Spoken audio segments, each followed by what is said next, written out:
Hello Internet, it's Matt here for the Dork Lords. If you're new to the channel, welcome. We talk about all manner of dorkly things here, so whether it's sci-fi, fantasy, superheroes, we probably have a playlist about it. Feel free to check us out. Today is another in our Dork Lord of the Rings segments. And today I thought we would talk about a very notable character in Middle-earth, and yet one that perhaps doesn't get a lot of press. And that is the elf Gil-Galad. Okay, Gil-Galad, he doesn't show up a lot in Lord of the Rings, although, as I note, he does show up and he has a lot of influence in the events of the Lord of the Rings. He does actually show up in the movies, in the little prologue, when we see the little exposition on what happened with the War of the Last Alliance, the war that ended up with Isildur cutting the ring off of Sauron's hand. There is an actor portraying Gil-Galad in that moment. So he does actually make it into the movies. But this guy really is one of the wisest moral forces in Lord of the Rings, or in Middle-earth, I should say, in Tolkien's mythology. Gil-Galad. All right. One of the reasons I decided to do this video on Gil-Galad is that he is almost certainly going to be heavily featured in the Amazon Middle-earth series.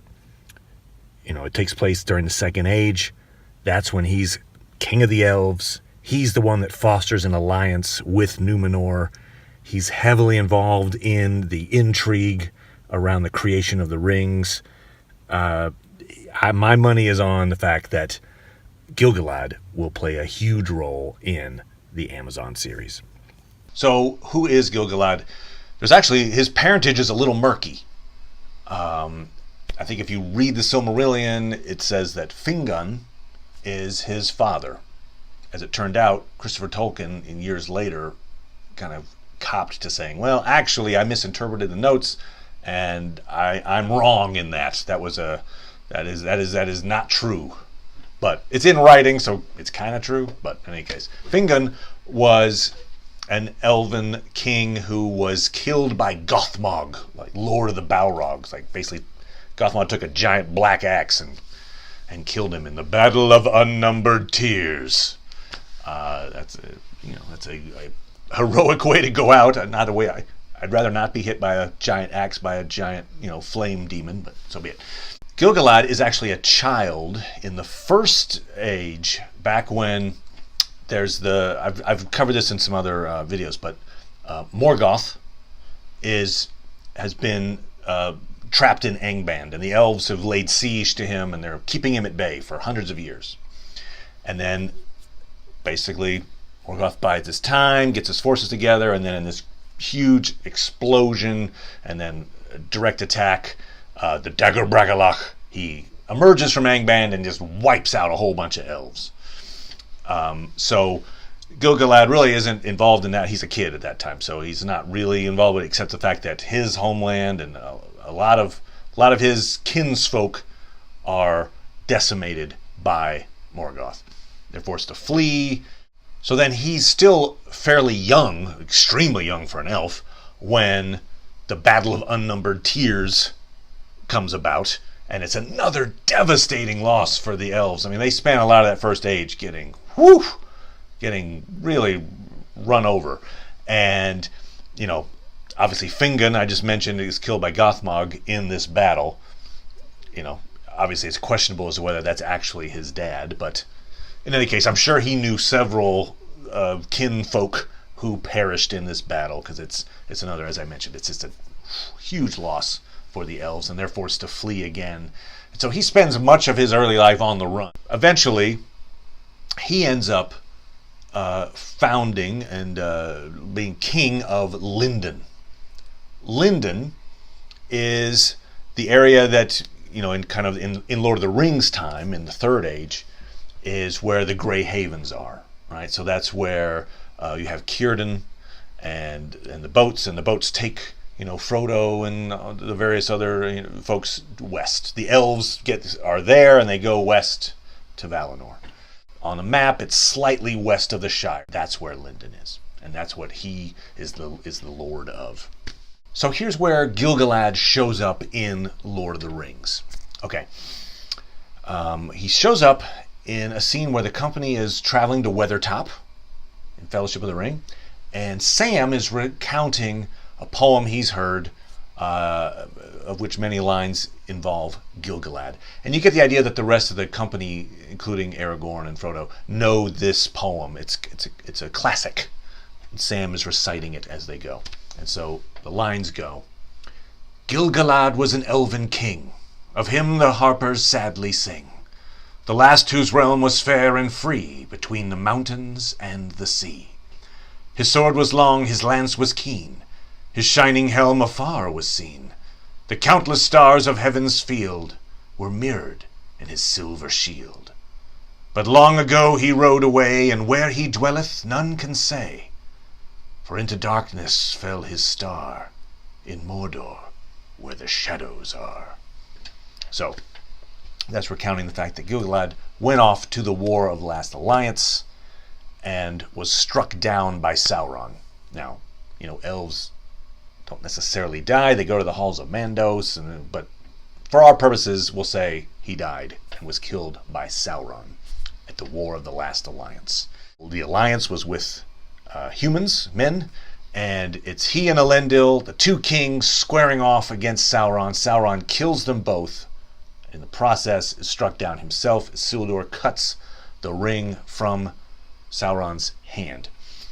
Isildur mentions later, he was there, he's an eyewitness. He says that Gil-Galad was actually killed by the heat of Sauron's hand. So, it sounds like he was burned to death, perhaps, by Sauron. I don't know if he actually, caught fire or had like burn damage to his face or something. But in any case, that's all we know about how he died, was that it was the heat of Sauron's hands that killed Gil-Galad. The weapon he used, his weapon of choice, was Aiglos, which means snowthorn, and it is actually a flower called the snowthorn. I'm going to guess the flower looks perhaps like a polearm. It's shaped. But for the movies, for the prologue, that when we see a little bit of Gil-Galad, it shows him with Aiglos, the spear. And Peter Jackson actually had an inscription made on the weapon, and is in Elvish, and it's been translated. And so this, I don't believe this is a Tolkien thing, this is a Peter Jackson thing, but this is the inscription that is on the weapon Aiglos in the movies. Gil-Galad wields a well-made spear. The orc will fear my point of ice. When he sees me in fear of death, he will know my name, Aiglos. So, spear of ice, snowthorn. Obviously, there's a reference to the name of the weapon there. What happened to Aiglos after the War of the Last Alliance, we don't know. You would think someone would have picked that thing up, but it is never seen, in terms of storydom again. So he being Gil-Galad, passes away, and that's why he's not in the story going forward. But he still has a lot of impact on the events of the Lord of the Rings. One of the main impacts he has is he is one of the first. He and Galadriel are suspicious of Sauron when Sauron shows up as Anatar, giver of gifts, and he's trying to corrupt the elves, essentially, in the Second Age. And in fact, even dating back before that, like maybe 800 years earlier, I don't say he prophesizes, because I think it's just it's not like a magical thing. It's just he sees what's going on and correctly deduces that there are problems ahead. And so he attempts to forge this alliance, what becomes the War of the Last Alliance. He's hundreds and hundreds of years earlier, he is trying to foster this alliance between the Númenóreans, men, and elves. So he meets up with what is at that time the Númenórean prince, Aldarion. Aldarion eventually becomes king of Númenor, but at this point he's a prince, and he's kind of he's almost addicted to sailing. He likes exploring and shipbuilding and sailing, and so he is constantly leaving the island of Númenor to explore Middle-earth. And he comes across Gil-Galad. They forge a friendship, and Gil-Galad gives Aldarion a scroll sealed up that is supposedly only for the eyes of the king, Aldarian's dad, Maneldur. And so, dutifully, Aldarian takes the scroll back, gives it to his father. He and his father are on the outs a bit because he's never home, and there's a distance between the father and son. Eventually, so it's not like the king reads it right away. He's like, oh, scroll, just throw that on the pile. But eventually he reads this scroll, which is this message, a warning in a lot of ways, from Gil-Galad to Numenor. And again, this is in the year, I think it's 882 is the year. And we don't have Sauron / Anatar, with the crafting the rings and such for several hundred years after this. But I'll just read a little bit of the scroll that is being read by the king of Numenor. Starts with, a new shadow arises, which, by the way, a new shadow, that was the title for the Lord of the Rings sequel that only was partially written by Tolkien. But, okay. A new shadow arises in the east. It is no tyranny of evil men, as your son believes, Aldarian, but a servant of Morgoth is stirring, and evil things wake again. Each year it gains its strength, for most men are ripe to its purpose.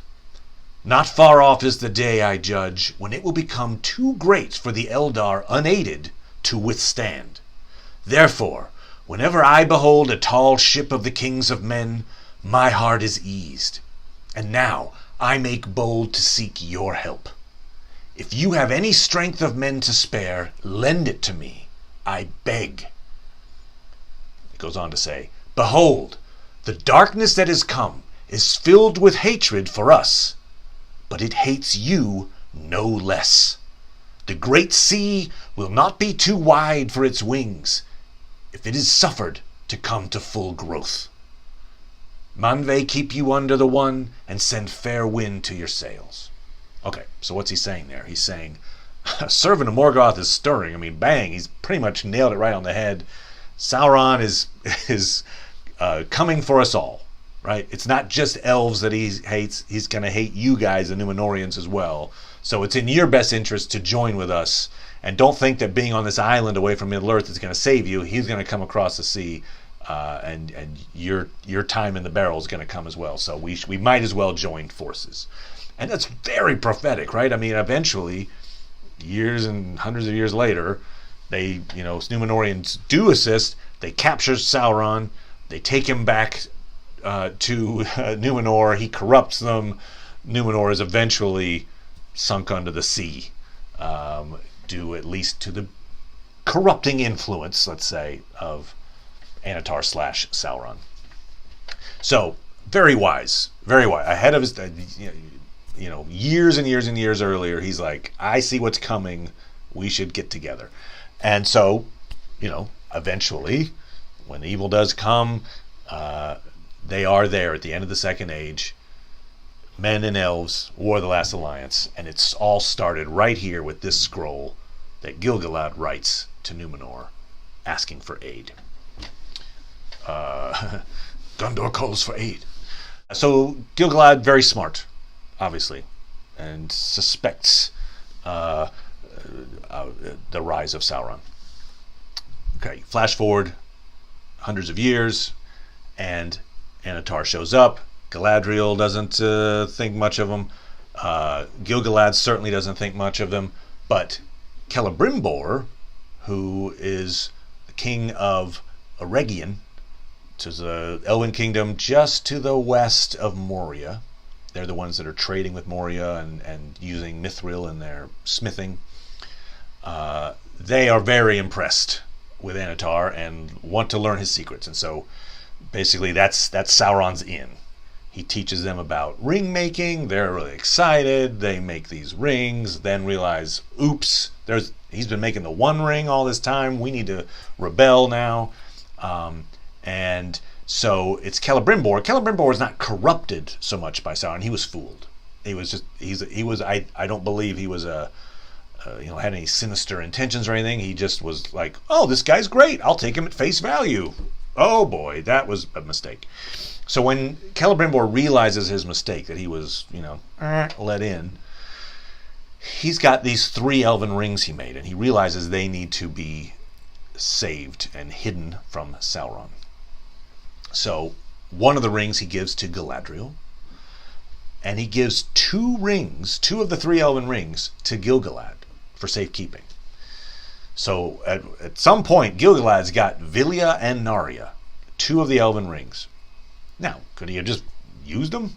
Sure. I mean, he could have, this shows his wisdom and his lack of let's say, greed and ambition, that he decides, okay, first of all, he gives Vilya the ring to Elrond for the use of guarding and aiding Imladris Rivendell. And of course, Elrond has that ring for thousands of years thereafter. The other ring, Narya, he keeps for himself for a while. Gil-Galad keeps the ring until it's time to begin to go on this War of the Last Alliance. The War of the Last Alliance takes several years. There's a whole battle sequence that happens, and then they lay siege. I think it's for 7 years.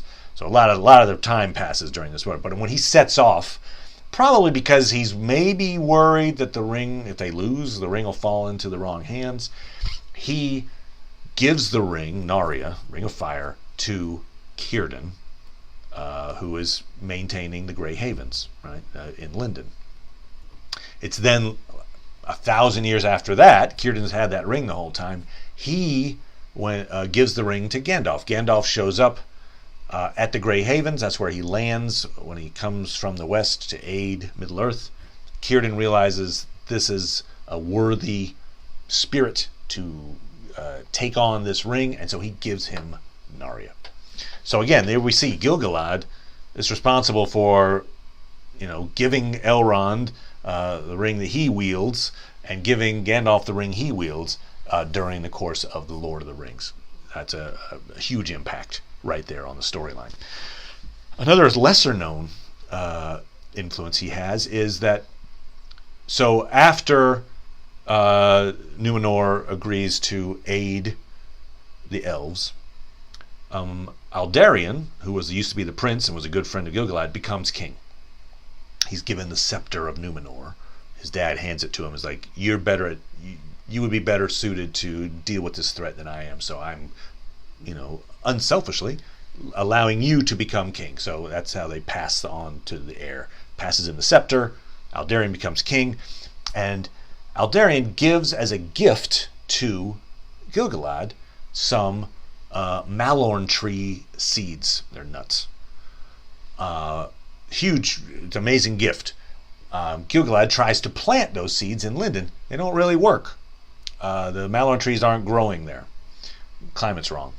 So he then gives those seeds to Galadriel, who plants them at Lothlorien, and that is what creates the forest of Lothlorien, these Malorn trees. Interesting little side note, Tolkien mentions that the Malorn trees that grow in Lothlorien are not as big as the trees that grew in Numenor. So the versions of the Malorn trees that the Numenorians originally grew are apparently much bigger than the ones that we end up seeing that are obviously amazing in Lothlorien. And if you remember, it's then Galadriel gives a very special Malorn seed to Samwise, who at the end of Lord of the Rings plants a Malorn tree in the Shire to replace the party tree, essentially. And that becomes this great symbol of hope right there in the Shire, this big Malorn tree that only grows in Lothlorien, and there it is growing in the Shire. And so again, we see that this event that ends with Sam planting this tree in the Shire begins with Gil-Galad realizing, oh, these don't work here. I will pass them on to Galadriel. So Gil-Galad maybe doesn't get a lot of due, but really deserves a lot of credit. Here's a guy that had the foresight to see Sauron's rise hundreds of years ahead of time. Had the foresight to realize we're going to need an alliance and forged that alliance way ahead of time. When he was given two of the most powerful sources of magic in the realm, didn't just hoard them for himself, bestowed them wisely on stewards of these rings that could make use of them appropriately. When the Malorn tree seeds don't work, he doesn't just toss them out. He's like, hey, you know what? Someone else can better use these. Let me pass these on to Galadriel. He seems to be able to understand his own limitations. Like, he really seems to be able to take his ego out of his decision making, which you wouldn't blame him if he had an ego. He's like, king of the elves, right? And he's lived for thousands of years, and he could just easily say, I know what's right and what's wrong. I'm going to keep these rings, or I don't need the help of humans. They're stupid. But he doesn't. He really does take the ego out of the equation and does what's best for the realm, what's best for his people, and not thinks very unselfishly. I guess he's an unselfish king, and that I think is an excellent mark of character. So there you go, a little snapshot of Gil-Galad, one of the heroes, certainly one of the major heroes of Tolkien's Middle-earth. So there you go. If you've got a topic you would like me to discuss here in our Dork Lord of the Rings segments, feel free to put it in the comments. I'd be happy to do a chat about a topic of your choosing. Thanks so much, everybody, and I will talk to you next time. Bye.